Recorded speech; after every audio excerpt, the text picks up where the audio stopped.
가축 방역과 축산물 위생 관리 업무를 하는 직원들이 초과 근무 수당을 부풀려 챙겼습니다. 자체 감사 결과가 드러났는데 직원들 징계 처분만 내려졌을 뿐 부풀려 받은 초과 근무 수당은 환수되지 않아 논란이 일고 있습니다. 목포 부동산 투기 의혹으로 재판에 넘겨진 손혜원 의원이 법원에 출석했습니다.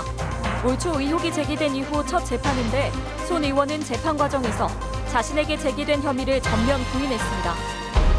깊은 물에 들어가 조개를 잡는 잠수어민들은 여전히 잠수병 등으로 생명을 위협받고 있습니다.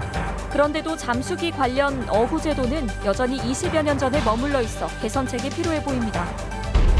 다음 달 7일 여수 밤바다 불꽃축제가 열립니다. 올해로 4번째 맞는 행사에서 여수시는 다양한 행사를 곁들여 관객들의 흥을 돋울 예정입니다. 여러분 안녕하십니까. 월요일 여수 MBC 뉴스데스크입니다. 직접 깊은 물에 들어가 조개를 캐는 잠수어민들이 잠수병 등 각종 사고 위험에 노출된 채로 불안한 조업을 이어가고 있습니다. 지난해에도 2명의 잠수어민이 조업을 하다 숨졌는데 대책 마련이 시급한 실정입니다. 강서영 기자입니다. 한 잠수사가 바다로 뛰어듭니다. 공기호스 하나에 의존한 채 수십 미터 깊이까지 들어가 바지락을 채취합니다. 30분가량이 지나자 잠수사가 캔 바지락 더미가 물 위로 올라옵니다.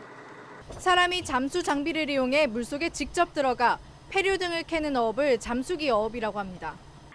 이처럼 사람이 직접 물에 들어가 조업을 하다 보니 잠수기 어업 잠수사들은 잠수병과 각종 사고에 노출돼 생명과 건강을 위협받을 수밖에 없습니다. 이제 통증이 있다 보니까 평상시 걸을 때도 약간 절름발이식으로 어떻게 보면 전직이라고 할 수 있는 거죠. 그리고 이거 외에는 또 다른 기술도 없고요. 전국의 잠수기 어민들은 총 236명. 지난 10년 동안 잠수사 13명이 숨졌고 잠수사의 60% 정도가 잠수병으로 인한 후유장애를 앓고 있습니다. 지난해에도 잠수사 2명이 사고로 숨졌습니다. 호수가 잘려갖고 40 몇 미터에서 비상탈출도 해보고 죽을 고비도 많이 넘기고 그리 했죠. 잠수어민들은 수십 년째 오늘도 목숨 건 잠수를 이어가고 있습니다. MBC 뉴스 강서영입니다. 본격적인 개발을 앞둔 순천 선월 하이파크 단지가 토지거래 허가구역으로 재지정됐습니다. 광양만권 경제자유구역청은 부동산 투기를 막기 위해 순천시 해룡면 선월 하이파크 단지를 다음 달 5일부터 1년 동안 토지거래 허가구역으로 재지정한다고 밝혔습니다. 순천 신대지구와 인접한 선월 하이파크 단지는 주거와 상업시설 등이 복합된 광양만권 산단 배후단지로 개발되며 본격적인 공사는 내년 하반기쯤 시작될 전망입니다. 광양시가 원활한 어린이 테마파크 조성을 위해 전라남도 공모사업과 연계해 추진하기로 했습니다. 광양시는 최근 어린이 테마파크 실무위원회를 열고 친환경 놀이공간과 시민 참여형 즐길거리 구축 등 지역경제 활성화와 연계시킬 수 있는 방안을 마련해 전남형 지역성장 전략사업 공모에 나설 계획입니다. 민선 7기 대표 공약인 어린이 테마파크 사업은 황길동 일원에서 1,500억 원 규모로 추진되고 있으며 민간 자본 유치를 위해 현재 공원 조성이 진행되고 있습니다.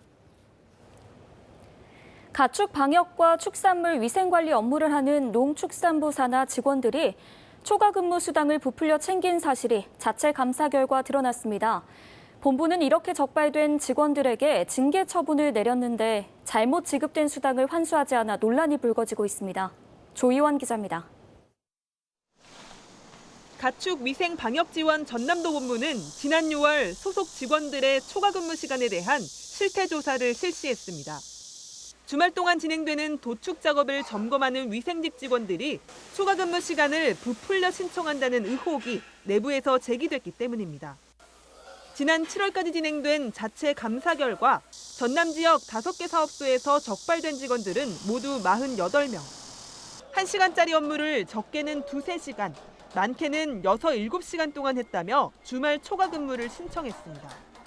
소나 돼지나 보면 한 마리 도축 시간이 있잖아요. 한 마리 보통 도축 시간이 1시간 정도면 길게 해도 2시간이나 2시간 반이나 요 정도 나머지 행정 업무 처리 같은 걸 제외해도 그 정도 해야 되는데 시간을 좀 과하게 해가지고 6시간, 7시간 이렇게 좀 신청을 한 경우들이 꽤 있었거든요. 이렇게 적발된 직원들은 인사위원회를 통해 각각 감봉과 견책, 주의 경고 등의 징계 처분을 받았습니다. 하지만 과다하게 지급됐던 초과 근무 수당은 다시 돌아오지 않았습니다. 해당 직원들이 시간 외 근무 신청을 부풀려 신청한 건 맞지만 거짓 신청이라고 볼 객관적인 증거가 없어 환수할 명분이 부족하다는 겁니다. 그게 왜 환수가 안 되냐면 실질적으로 그 사람들이 일을 안 한 게 아니라 느슨하게 했다는 그 차원으로 자문 결과 일단은 그 횟수 안 하는 게 이상 없다고 그렇게 자문을 이미 받은 거고. 자문은 어디서 받으신 거예요? 관련 그 변호 법률 사무소한테 받았거든요. 하지만 가축위생방역지원본부는 이번 감사를 진행하면서 대리입력이나 근무 중 사적 용무 등 제한적인 범위에서만 부정수급 여부를 판단했던 것으로 알려졌습니다.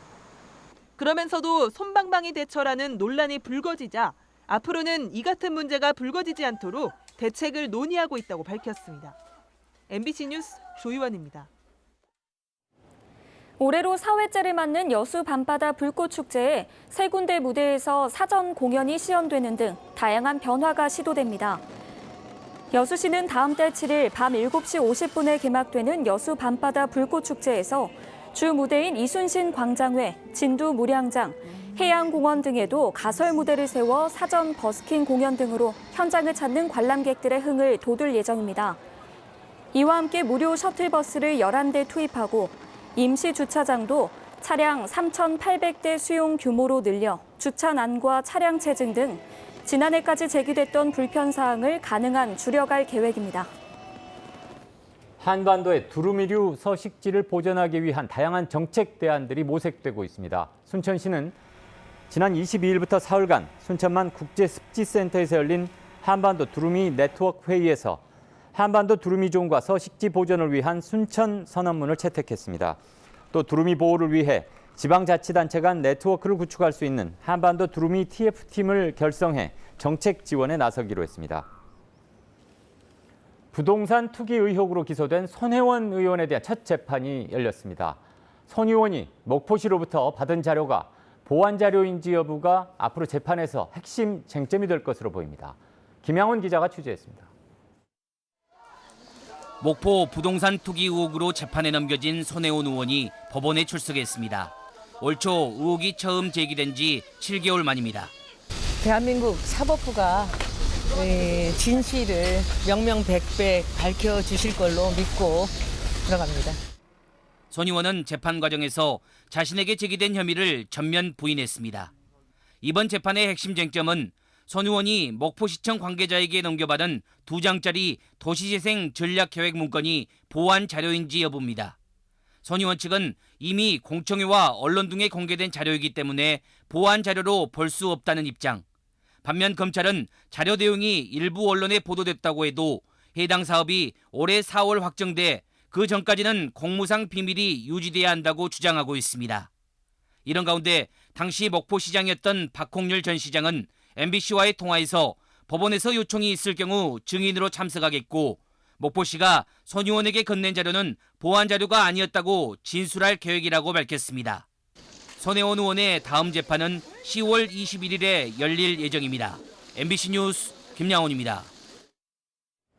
전남 지역 작은 영화관 7곳의 누적 관람객이 100만 명을 넘어섰습니다. 전라남도에 따르면 지난 2016년 2월 개관한 고흥 작은 영화관을 비롯해 도내 7곳 작은 영화관의 누적 관람객이 모두 100만 1000여 명인 것으로 집계되고 있습니다. 전남도는 담양과 해남 등 7개 군 지역에 현재 조성 중이거나 사업 신청 준비 중인 작은 영화관이 본격 운영을 시작하면 도내 영화관이 없는 지자체가 장흥과 한평 2곳으로 줄어들게 된다고 밝혔습니다.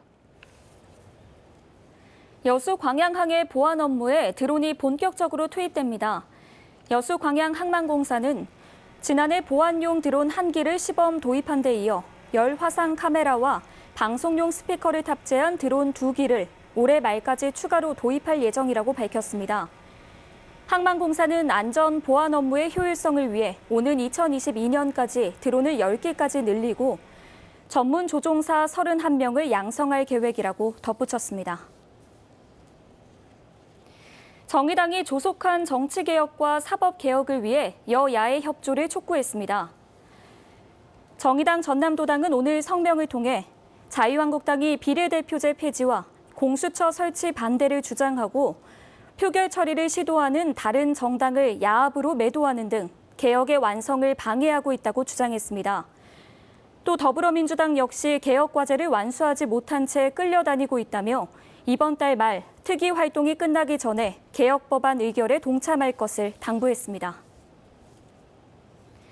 전남 농업기술원이 개발한 벼 품종 새청무가 전남의 대표 벼 품종으로 육성됩니다.